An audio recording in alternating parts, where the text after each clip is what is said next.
everybody, and welcome to today's episode of Revelation in the News. I'm your host, Zach Drew. I'm your host, Sasha Vols.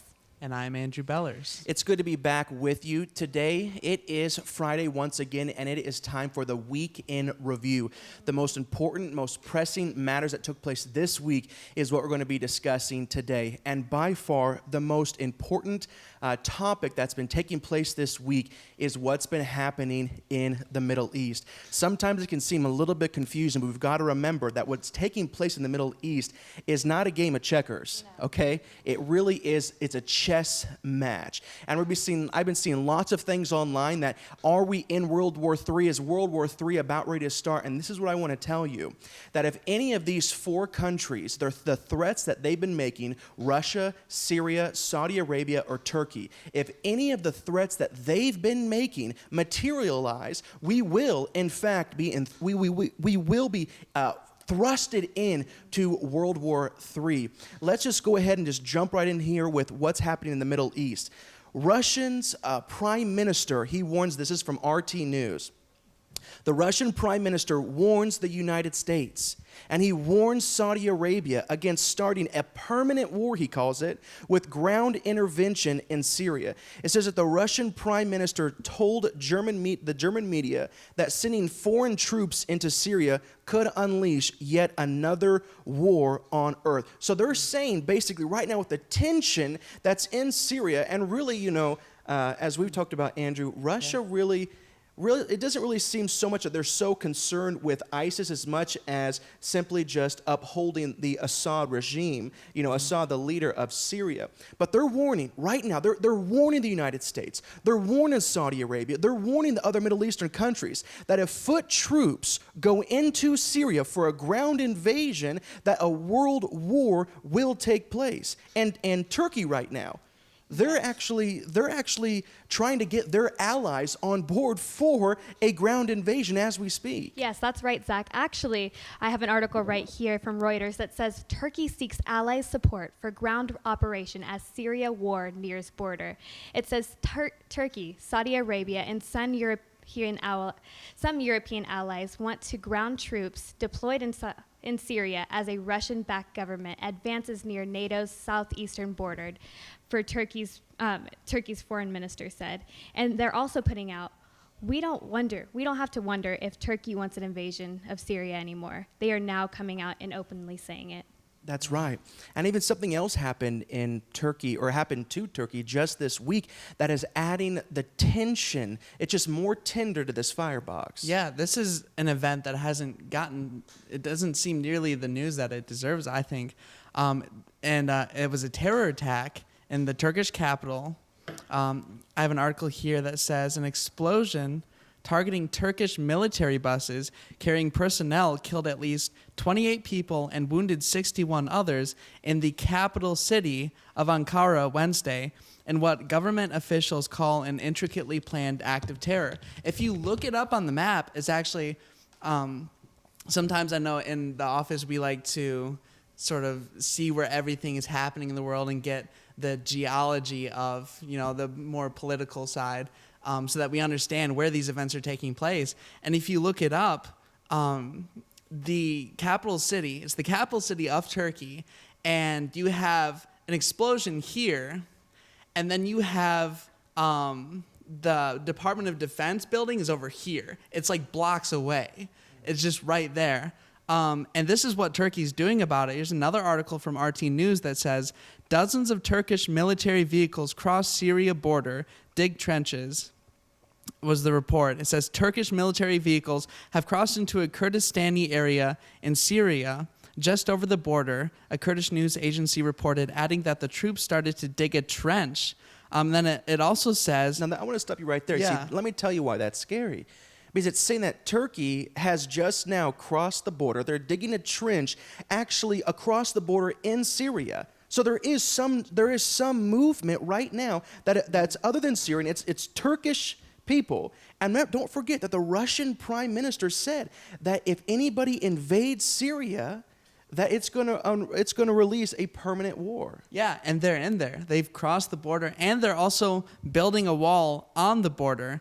And they're citing this as because Turkey believes that this terror attack that happened in their capital city, was from Kurdish militia, and the Kurdish militia are saying no, it was ISIS. But either way, they know that it's from the area of Syria, and I think that this is so important in our news today because these small kinds of events that happen when you have so much pressure and so much stress and tension building up, it's little things like this, just one spark can create a forest fire. And when you look at history, when you look at World War I, it was a small event. There was a lot of tension. There was a lot of complication and things going on behind the scenes. But what it came down to was Franz Ferdinand, who was the Archduke that time of Hungary, or the son of the Emperor of Hungary, was assassinated by someone from Serbia, a lone wolf basically from a small militia group,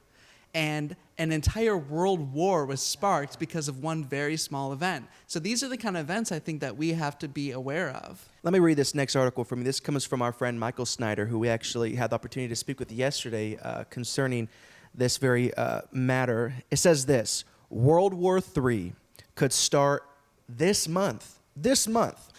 350,000 soldiers in Saudi Arabia stand ready to invade Syria right now. We know that if they go into Syria, it will start a world war.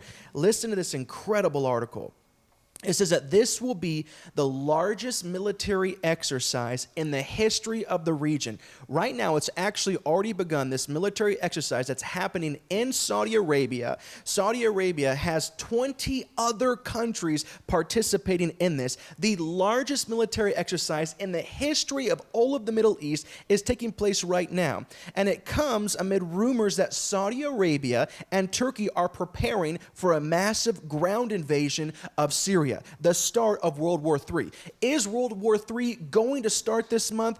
I have no idea. What I'm doing is I'm presenting you with the facts that if they do cross that border, if they do go through Iraq and into the southern Syria, it will start World War III. Right now, as we speak, 350,000 foot soldiers are gathering, 20,000 tanks, 2,450 warplanes, and 460 military helicopters are massing in northern Saudi Arabia for a military exercise that is being called Northern Thunder. Now, it's already started. The full Northern Thunder military exercise has not officially started. They're doing some other things right now, but once that starts, it's going to last for 18 days, okay? 18 days, kind of mark that in your mind, 18 days. Now, it goes on in this article, and it says, if you were going to gather forces for an invasion, this is precisely how you would do it. Governments never come out and publicly admit that forces are moving into position for an invasion ahead of time, so military exercises are a common excuse that gets used for this certain type of thing. So people are saying this could actually be a guise. If they really are going to be, flying into southern Saudi Arabia, they're not going to announce it. They will announce it through military exercise. Like I said, whenever you see it's the extremes that we look at. It's the hottest and the coldest, the biggest and the smallest, and it just sticks out, Sasha, that fact that this is the largest military exercise amid all of this tension that the Middle East has ever seen. Yeah, and what's interesting is Syria actually put out this comment saying Syrian officials says foreign troops entering Syria will return in coffins. Syrian foreign minister said that foreign ground troops entering Syria would return home in coffins. His comments came after Saudi Arabia said earlier this week that it would be willing to send troops in as a part of a U.S.-led military campaign against the Islamic State extremists. Wow. Well, that's incredible. Syria says they will return in coffins. I'm telling you, if they invade, we will be thrust into World War III. And I want to read this here. It says, if these military exercises are actually being used for an excuse to get together the mass forces near the Saudi Arabian border, then we should expect an invasion within the next couple of weeks. During the military exercises, right at the end of that is whenever we should expect, if they are that type of invasion. So many things are taking place right now. I mean, just read the headlines. That's why Jesus says, watch and pray, because I really believe that it's just the tension rising in the world, where nation rising against nation and kingdom against kingdom. I love Matthew 24, those first 8 verses, because whenever you see these things start to take place throughout the whole world, you know that Jesus' return is about to take place. It says just some more headlines, just not going into them, just the headlines themselves from the Financial Times. Tensions between Russia and Turkey reach a new peak. From the most important news, the media outlet, it says World War III draws closer as Russia accuses Turkey of being secret allies with ISIS. Another article, World War III approaches. Saudi Arabia and Turkey drop hints that an invasion of Syria is imminent. Another thing about this situation that I just was thinking about was one of the big prophetic words that we've heard. One of the big prophetic words that we heard was that Obama may stay in his position, that we may not have an election, that, Like the whole martial law. Yeah, the whole martial law thing. Well, it may not be martial law, but if a war breaks out, then what's going to happen to the election? That's just something that simply I don't know, and I don't know historically what's happened in the past, but I do know that with like FDR, I know there was like, he was the guy who took us through the war, and when the election came, they said, we'll elect him again because we know that he took us through the war and he'll take us through, the next one. And that's actually why they shortened the terms for presidency, because they elected him so many times. That's exactly right. Before we move on to other news, just remember, just to stay tuned in to what's happening with this chess match. It's not just a game of checkers. It really is a chess match, and just be looking what's taking place in the next couple of weeks and what's happening with these military exercises in Saudi Arabia, and just to be informed and understand what's taking place in the world. Also, last Friday, huge news. Justice Scalia died. This is absolutely enormous for America. This could absolutely change America. There was a conservative, there was more conservatives, more of a conservative majority within the Supreme Court. And if we elect a liberal Supreme Justice, then it would be a 5-4 vote and it would completely change America as we know it. I mean, every single piece of agenda that the liberal agenda would want to promote, they could successfully do. Rick Joyner's been talking about how this is as important as who we elect to be president of who we decide to put in Scalia's place. It really is, because of the importance of what the Supreme Court does. I mean, they're basically the referees as far as laws go. And they're kind of like the keepers of the Constitution. I mean, they're the ones who, if something passes, and it comes along their desk, they're the ones who have the power and the authority, according to law, to say that this is either constitutional or it's not constitutional. Now, they can't create laws necessarily by themselves because they're not the legislative branch, but essentially there are like referees on the field. And when you have a liberal majority, then essentially if you have a liberal majority in the legislative or whatever, and a law is passing that's constitutionally kind of, stretching it, then it's essentially kind of like paying off the referee to say, hey, just, let this one pass, don't worry about it. And that's why this is so important, because this could shape the way our future looks. Yeah. And the reason why... It could mean more abortion. It could mean, more illegal immigrants. It could mean more rights for the homosexual community. It could mean, more persecution on the church. Obviously a lot more restrictions on guns. I mean, it could really change how America looks. Yeah, I have an article right here from the Washington Examiner that actually says essentially that. Says Scalia death puts gun rights in jeopardy. Gun rights groups like the National Rifle Association, NRA, and that conservative Justice Antonin Scalia's death Saturday puts gun rights on the line. And then another article here, it says Scalia's death might have saved abortion rights.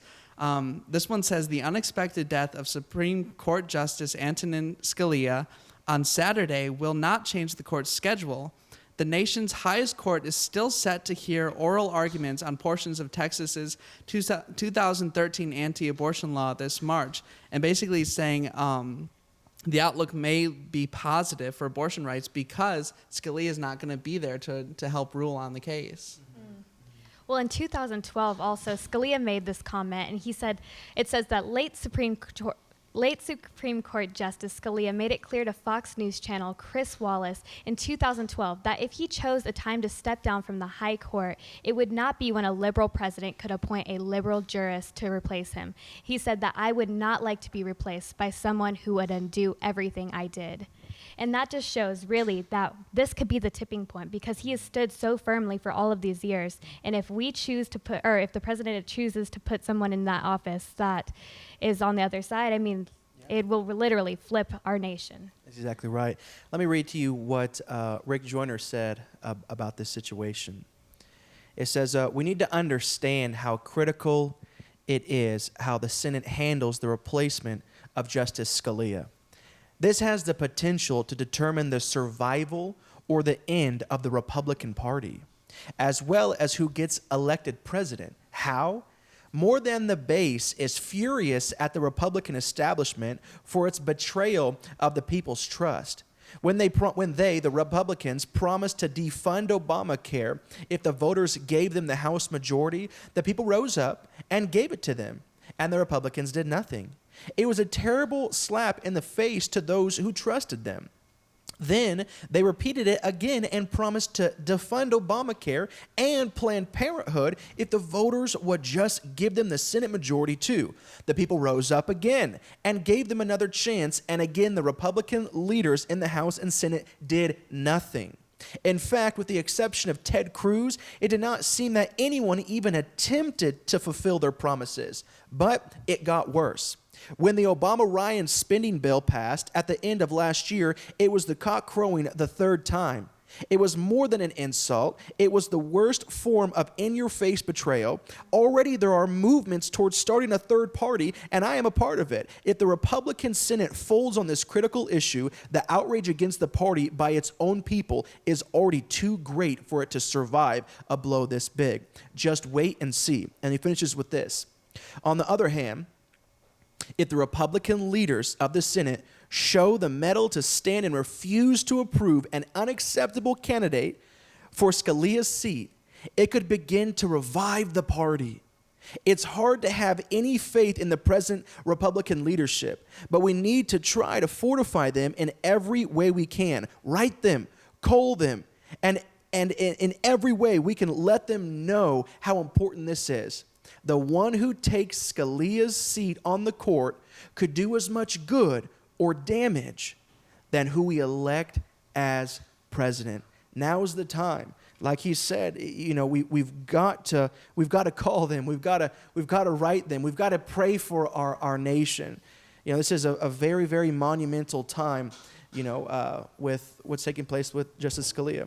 You know, as we started closing the broadcast today, there's another piece of news that we viewed this week, and it was an incredible prophecy by Heidi Baker. Yeah, it was shocking actually because I don't know how familiar everyone is with Heidi Baker, but I was Probably the majority of them are pretty familiar. Yeah, she's a huge name in Mozambique. The amazing work she does over there. But what's amazing is that typically we don't hear this kind of word from her. So it really was a shock to me when I started to watch this and hear what she said. Let's go ahead and run that clip of what Heidi Baker said concerning famine coming to America. But I saw bread, remember this? I saw bread lines, soup kitchens, and I saw people wearing beautiful clothing. Their clothing was not worn out. Now in my nation, when people are hungry, you can tell, I mean, they're in shredded rags. They don't have shoes, or they have flip-flops, most of them no shoes. They're hungry. They know they're hungry. They come for food not because they're beggars, but because they're hungry. Children, I've held starving children in my arms. I know what starvation is. I know what pain is. I know what suffering is. But in this vision that I had that was in your nation, my nation, which the Lord's helping me to say, I will identify with America as well as Mozambique. And I saw this bread line, long bread lines, and I said, Lord, I don't think that's popular to say in a church, especially one that's all about revival and victory and power. And I didn't want to see what I saw, but I saw what I saw, so I was so undone that I just said what I saw. And I saw all these people. They had fancy cars, beautiful 4x4s and Lexus, Mercedes, BMWs, Toyotas. There they were, fancy, shiny cars, and they're standing in line. And when I said what I said about worrying, the warriors turned into worshiping warriors. The warriors turned into worshiping warriors. I said, why are they so well dressed and standing in this line? He said, because it's a suddenly. They're suddenly in need of food. They're suddenly in need of food. I said, what are we to do? He said, tell them that what you see in Mozambique, they will see in America with the signs and wonders and miracles. That they will see it on their soil. They will see what I do. Now, what is it? What does he do? For one thing, he puts peace in you in the midst of the storm. Wow. What an incredible word. It's, Heidi Baker doesn't usually, talk about things like that very often. And, No. It just, God doesn't do anything within the earth without first telling the prophets so the prophets can get the word out. And that word that she said, suddenly. And she said, there was rich people standing in line, regular people of means standing in line. It says that their clothing was not worn out. Their clothing, it says, I saw bread lines, soup kitchens, and I saw people wearing beautiful clothes. Their clothing was not worn out. And that warning she got was suddenly. Yeah. And what I believe that means is that, by the clothing not even being worn out yet, it shows you that enough time hadn't even transpired for the rich's clothing to wear out. It was so suddenly, it was so fast, that the clothing hadn't even worn out and they were already standing in lines being hungry. Great darkness is going to sweep the earth. It's already sweeping the earth. We see the great divide taking place right now.